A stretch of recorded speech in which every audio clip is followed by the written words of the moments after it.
Good morning बच्चों। जैसा कि कल यूपीएसआई का एग्ज़ाम संपन्न हो चुका है, तो मैं आपको यूपीएसआई में कल पूछे गए क्वेश्चनों को सॉल्व करवा रहा हूँ। देखिए, आपका एक क्वेश्चन आया था, आपका सीआई और एसआई का क्वेश्चन था। सीआई और एसआई का क्वेश्चन आपसे पूछा था सीआई और एसआई का डिफरेंस आपको 36 दिया था। चक्रवृद्धि ब्याज और साधारण ब्याज का अंतर 36 रुपये है। आपकी दर जो है 10% है। समय आपका दिया था 2 वर्ष। आपसे मूलधन पूछा था, मूलधन आपको बताना था। देखिए, फार्मूला होता है इसका बच्चों, सीआई माइनस एसआई बराबर होता है पी आर अपान 100 का होल स्क्वायर। देखिए, यहाँ से सीआई और एसआई का डिफरेंस कितना दिया था? 36 रुपये। सीआई और एसआई का डिफरेंस कितना दिया था बच्चों? 36 रुपये।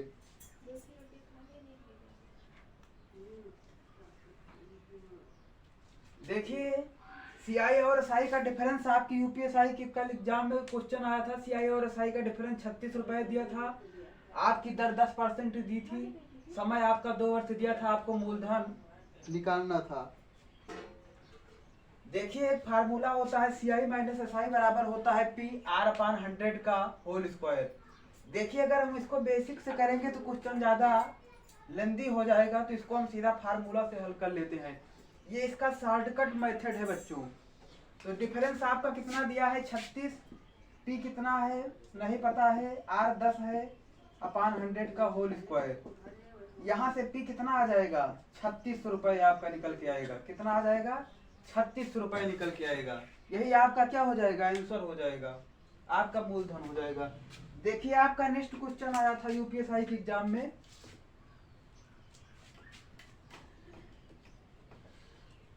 देखिए, नेक्स्ट क्वेश्चन आया था, एक क्वेश्चन आपका आया था लासा और मासा से। पूछा था कि यदि दो संख्याओं का गुणनफल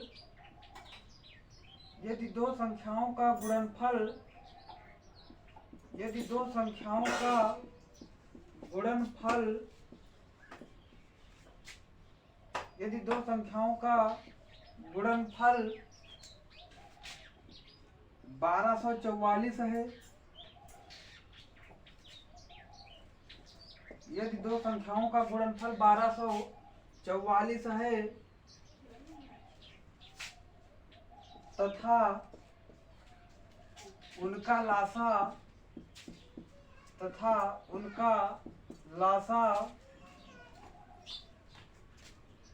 311 है, तो मासा बताओ। यूपीएसआई के एग्जाम में पूछा हुआ क्वेश्चन है बच्चों। देखिए, होता आपका क्या है, कॉन्सेप्ट इसका होता है कि दो संख्याओं का गुणनफल बराबर होता है आपका लासा गुणे मासा।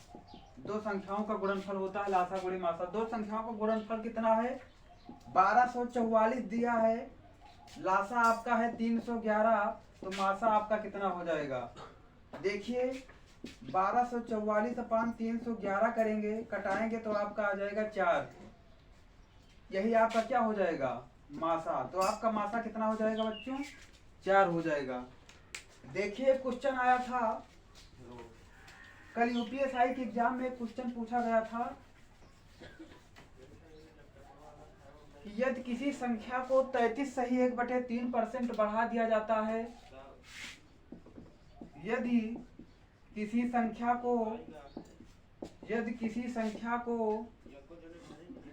33 सही 1/3% बढ़ाया जाता है तो उसका मान 1200 हो जाता है। तो प्रारंभ में वह संख्या कितनी थी? तो प्रारंभ में वह संख्या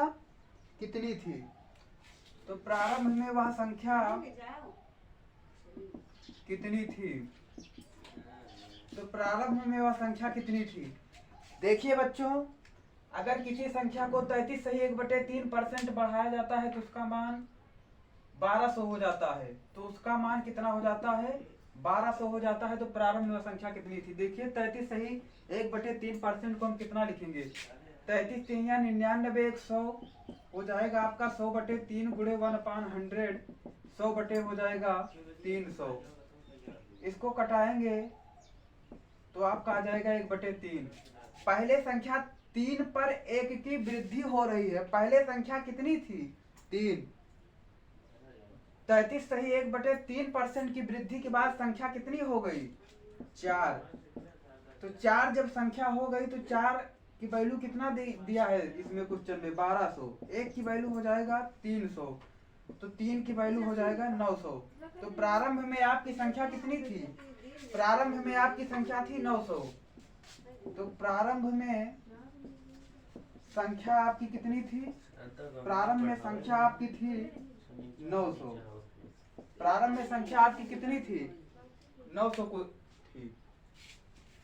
देखिए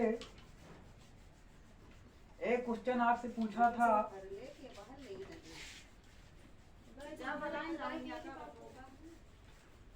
एक क्वेश्चन आपसे पूछा था, यूनिट डिजिट आपको बताना था। आपसे पूछा था कि 264 की पावर 625 में इकाई का अंक बताओ। में इकाई का अंक बताओ। देखिए यूपीएसआई के एग्जाम में आया हुआ क्वेश्चन था। कल यूपीएसआई के एग्जाम में बच्चों पूछा गया था। 264 की पावर 625 में आपको इकाई का अंक बताना था। देखिए 264 की पावर 625 में इकाई का अंक बराबर, में इकाई का अंक बराबर 4 की पावर 625 में इकाई का अंक। देखिए जो 264 की पावर 625 में इकाई का अंक होगा वही 4 की पावर 625 में भी इकाई का अंक होगा। देखिए बच्चों 4 की पावर 4 में इकाई का अंक कितना होगा? 4 चौक 16 चौको 64 चौका 256। 4 की पावर 4 में इकाई का अंक 6 होगा। अब देखिए जब 4 की पावर 4 में इकाई का अंक 6, तो 4 की पावर 4, देखिए 4 को हम 625 से भाग करेंगे कितनी बार जा रहा है? 4 एकम 4, 225। 4 एकम 4 हो जाएगा आपका, 225 हो जाएगा। कितनी बार जाएगा? 7, 4 पंचे 20, 45। देखिए आपका कितना बार जाएगा? 45 को हम 4 से गुणा करेंगे तो हो जाएगा आपका 380।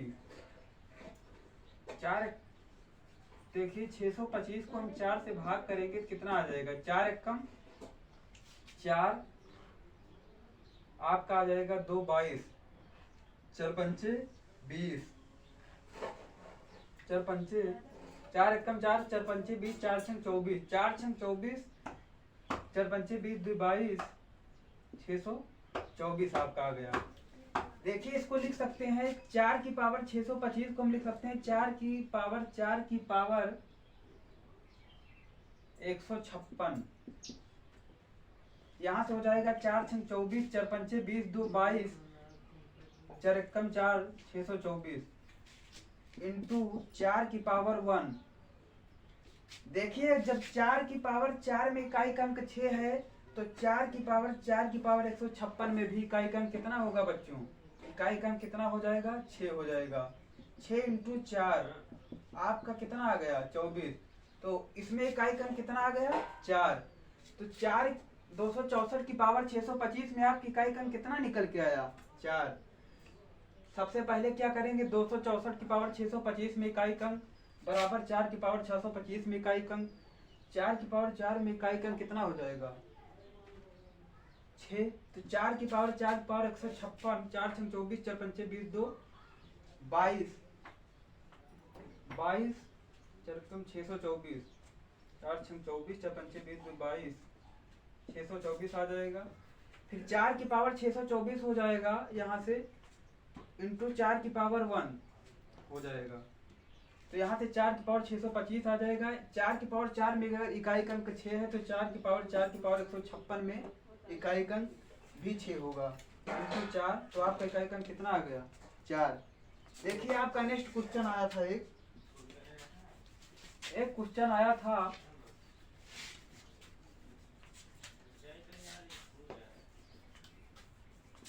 आपसे पूछा था एक बोट एंड स्ट्रीम का क्वेश्चन आया था, नाव और धारा का। उसमें आपसे पूछा था कि शांत जल में नाव की चाल बताओ। शांत जल में नाव की चाल पूछा था। तो शांत जल में नाव की चाल होती कितना है? 1/2 x + y होती है। x y की वैल्यू उसमें दिया था 18 और 20। x की वैल्यू दिया था 18 किलोमीटर प्रति घंटा, y की वैल्यू दिया था आपकी 20 किलोमीटर प्रति घंटा। तो जब इसको हम सॉल्व करते तो आपका आ जाता 1/2 × 38 बराबर आपका आ जाता कितना? 19 आ जाता। शांत जल में आपसे नाव की चाल पूछा था। देखिए अगर शांत जल में आपसे धारा की चाल पूछता तो क्या हो जाता? देखिए शांत जल में आपसे आगे पूछ सकता है कि शांत जल में धारा की चाल बताओ। शांत जल में धारा की चाल अगर पूछता तो 1/2 x - y हो जाता। x y की वैल्यू उसमें दिया रहता है, क्वेश्चन में रहता है अनप्रवाह और ऊर्ध्व प्रवाह। इसे धारा की दिशा में और धारा की विपरीत दिशा में दे देता है कि 4 घंटे में वह धारा की दिशा में 12 किलोमीटर की दूरी तय करता है अनप्रवाह, तथा ऊर्ध्व प्रवाह में 36 किलोमीटर की दूरी 6 घंटे में तय करता है। तो शांत जल में नाव की चाल बताओ, शांत जल में धारा की चाल बताओ। देखिए आप कि डिजिट चाहे जो भी हो, अगर आपको तरीका पता रहेगा तो आप क्वेश्चन को कर ले जाएंगे। देखिए आपका एक नेक्स्ट क्वेश्चन आया था,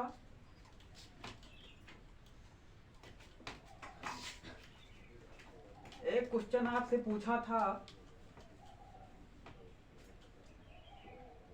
देखिए सीआई और एसआई का डिफरेंस आपसे पूछा था।